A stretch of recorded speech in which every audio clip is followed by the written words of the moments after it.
ازاي اطفال غزة بيحتفلوا بالعيد؟ شوفوا الفيديو ده وهتعرفوا ازاي.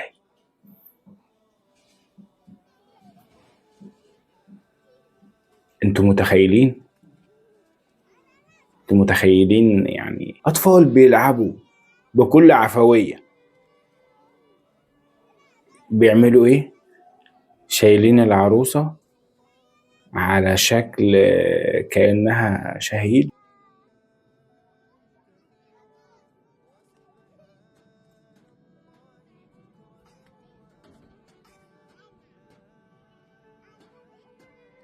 لا حول ولا قوة إلا بالله.